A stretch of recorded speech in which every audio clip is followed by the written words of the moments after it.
जय श्री गणेश। नमस्कार। मैं आचार्य संजय द्विवेदी। मेरे समस्त प्रबुद्ध दर्शकों का मेरे चैनल पर हार्दिक स्वागत है। प्रिय दर्शकों, आज मैं मकर राशि का दिसंबर माह का मासिक राशिफल लेकर आपके सम्मुख उपस्थित हूँ।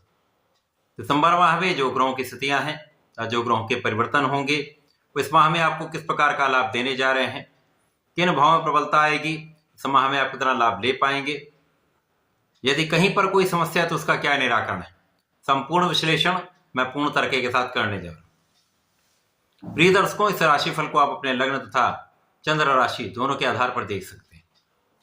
मकर राशि के लिए 1 दिसंबर को जो ग्रहों की स्थितियां वो इस प्रकार होंगी। आपके द्वितीय भाव में स्वयं लग्नेश का गोचर चल रहा है, जो वर्तमान समय में मार्गी हो चुके हैं। आपके तृतीय भाव में राहु का गोचर है। आपके पंचम भाव में गुरुदेव बृहस्पति का गोचर चल रहा है। सप्तम भाव में मंगल गोचर कर रहे हैं, जहां पर ये अपनी नीच राशि में होंगे। आपके भाग्य भाव में केतु का गोचर होगा। आपके लाभ भाव में सूर्य और बुध का बुधादित्य योग बना हुआ है। आपके द्वादश भाव में शुक्राचार्य का गोचर चल रहा है।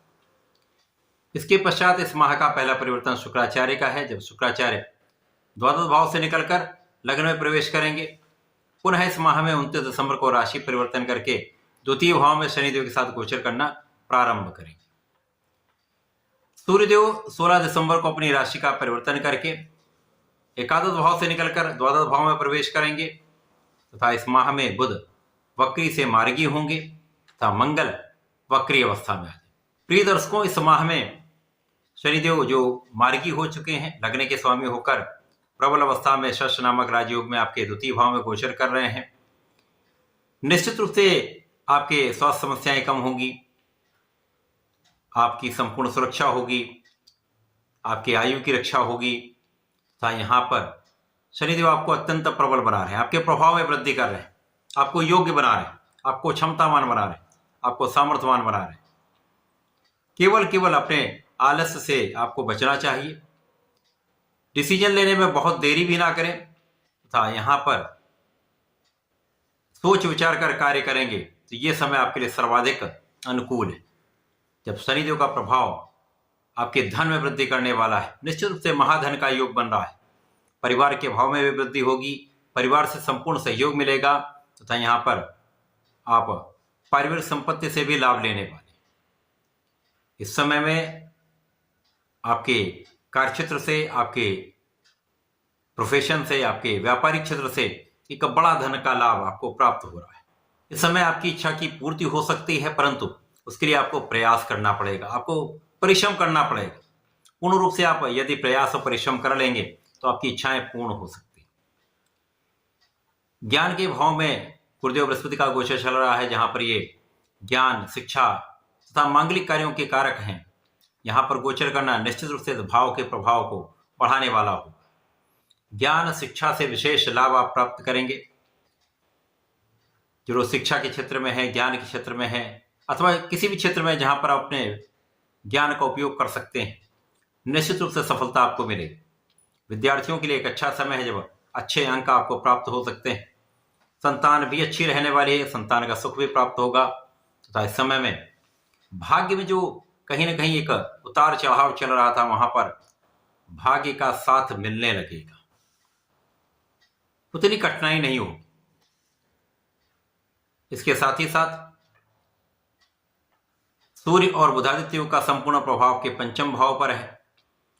तो जो लोग इस समय में प्रतियोगिता परीक्षा की तैयारी कर रहे हैं, सरकारी नौकरी के प्रयास में हैं, नौकरी के लिए प्रयासरत हैं, प्रशासनिक सेवाओं की तैयारी कर रहे हैं, उनके लिए सर्वाधिक प्रबल समय है, जब आप अपने इन इच्छाओं की पूर्ति कर सकते हैं। इसमें सफलता की प्राप्ति आप कर सकते हैं। इसी प्रकार से अन्य लोगों को भी बड़े अवसरों का लाभ मिल सकता है। कार्यक्षेत्र में मंगल का प्रभाव जो नीच राशि में है, तो यदा कदा यहाँ पर कुछ उतार चढ़ाव अवश्य होंगे। यहाँ पर आपका प्रभाव, आपकी योग्यता, आपकी क्षमता यहाँ पर काम आने वाली। अब अपने कार्यक्षेत्र में लगे रहेंगे, परिश्रम करते रहेंगे, तो किसी प्रकार का जो ये समय है उतार चढ़ाव देने वाला, समस्या का समय जो है, वो भी यहाँ पर बड़ा कष्टकारी नहीं होने वाला, क्योंकि अन्य ग्रहों की स्थितियां इतनी प्रबल है तथा लग्नेश की स्थिति अत्यंत प्रबल है, जिसके कारण ये समस्या निश्चित रूप से बहुत कुछ नकारात्मक नहीं होगी। इस समय में आपके लाभ में तो वृद्धि होगी ही, लाभ के कई अवसर आपको मिलेंगे। इसी प्रकार से लाभ के कई मार्ग बन सकते हैं, एक से अधिक मार्गों से आपको लाभ प्राप्त हो सकता है। इस समय में आपका रिसर्च वर्क भी अच्छा है, आपका ज्ञान भी अच्छा, आपके अंदर धैर्य भी है, संयम भी आपके अंदर है। इनका सही उपयोग सही दिशा में आप करेंगे तो निश्चित रूप से कहीं पर कोई बड़ी समस्या नहीं आई, समस्याओं का समाधान निकल आए, क्योंकि मंगल यहाँ पर लग्न पर पूरा प्रभाव डाल रहे हैं। अब शनिदेव की राशि है, यहाँ पर नीच के मंगल का प्रभाव, जब ये नीच के प्रभाव में होंगे तो समस्या होगी। जब आप कुछ सोचना चाहते हैं, करना कुछ चाहते हैं और हो कुछ जाता है, समस्या यहाँ पर है। तो आप अपने मन मस्तिष्क को संतुलित करके आपको चलना चाहिए, अपने आत्मबल को प्रबल करके आपको चलना चाहिए, एकाग्र होकर सोच विचार कर कार्य करें, समस्याएं कम हो जाए, समस्याओं का अंत भी होगा। अब शुक्राचार्य जब आपके द्वादश भाव में गोचर कर रहे हैं तो यहाँ पर आपको कुछ चीजों में सचेत रहना पड़ेगा, परंतु यहाँ पर आपसी प्रेम में वृद्धि होगी, वैवाहिक संबंध अच्छे रहेंगे, आपके ऐश्वर्य वैभव में वृद्धि होगी, धन संपदा का मार्ग प्रशस्त होगा। परंतु यहाँ पर स्त्री के कारण ही कष्ट भी होगा, विवाद भी हो सकता है। इसी प्रकार से स्त्रियों का सम्मान करें, किसी प्रकार के वाद विवाद में पड़ने से बचें, चाहे वो आपका विवाद हो या आपके मित्रों का विवाद, दोनों से आपको दूर रहना ही आपके लिए अच्छा रहने वाला है। मौसम के कुछ रोगों की संभावना हो सकती है, परंतु कोई बड़ी समस्या यहां पर नहीं है। केवल विवादों से बचना आपके लिए अत्यंत आवश्यक है। इस समय में जब शुक्राचार्य का परिवर्तन आपके लग्न में हो जाएगा तो मित्र की राशि में जब इनका प्रवेश होगा और लग्नेश अत्यंत प्रबल है, जिसके कारण यहाँ पर आपका प्रभाव कई गुना बढ़ जाएगा। आपके सौंदर्य में वृद्धि होगी, आपके आकर्षण में वृद्धि होगी और यहीं कहीं भ्रम की स्थिति भी बन सकती है, क्योंकि नीच के मंगल का शुक्राचार्य के साथ 180 डिग्री पर प्रभाव कहीं न कहीं मन को विचलित करने का कारण बनता है। मन में दूसरे के प्रति आकर्षण बढ़ जाता है, जिसके कारण कुछ समस्या हो सकती है। अतः आपको अपने मन पर, अपने विचारों पर, अपने चरित्र पर पूर्ण नियंत्रण करना ही होगा। यद्यपि यहाँ पर लग्न अत्यंत प्रबल है, गुरु का भी प्रभाव है, यहाँ पर आप संयमी रहेंगे, धैर्य होगा तो संकट कट जाएगा। अब सूर्यदेव का जब परिवर्तन आपके द्वादश भाव में होगा तो यहाँ पर सूर्यदेव आपके लिए अष्टम के स्वामी हैं, अष्टम के स्वामी होकर और द्वादश में जाएंगे। ये त्रिक भाव है, परंतु सूर्य को किसी प्रकार का त्रिक दोष नहीं लगता। यहाँ पर कुछ विशेष लाभ आपको प्राप्त हो सकते हैं। कानूनी समस्या में आपकी विजय निश्चित है, शत्रुओं का विनाश निश्चित है। यदि कहीं पर कोई समस्या आ रही थी, कोई विवाद हुआ है, उनमें आपका पक्ष बलवान रहेगा, आप विजयी रहेंगे।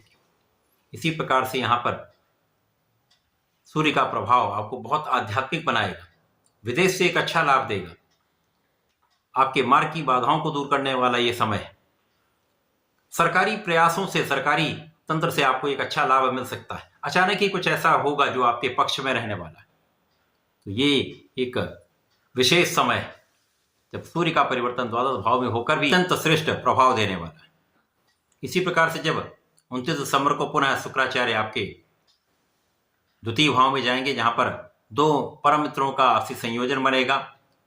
यहाँ पर अब शुक्राचार्य जो आपके कार्यक्षेत्र के स्वामी, आपके ज्ञान के स्वामी, यहाँ पर जब इनका योग बनेगा तो कार्यक्षेत्र की सफलता से, कार्यक्षेत्र के विस्तार से, व्यापार के विस्तार से, प्रोफेशन में नए नए अवसरों की प्राप्ति से एक महाधन आपको निश्चित रूप से प्राप्त होगा। वाणी भी संयमित होगी, वाणी की चतुराई तथा ज्ञान की प्रबलता से आप विशेष लाभ लेंगे। महाधन का लाभ तो निश्चित रूप से आपको प्राप्त होने वाला है। तो ये माह मकर राशि के जातकों के लिए अत्यंत विशेष है। इस माह में आपको नियमित रूप से भगवान भोलेनाथ पर जलार्चन करना चाहिए। पंचाक्षर मंत्र का जाप अवश्य करें।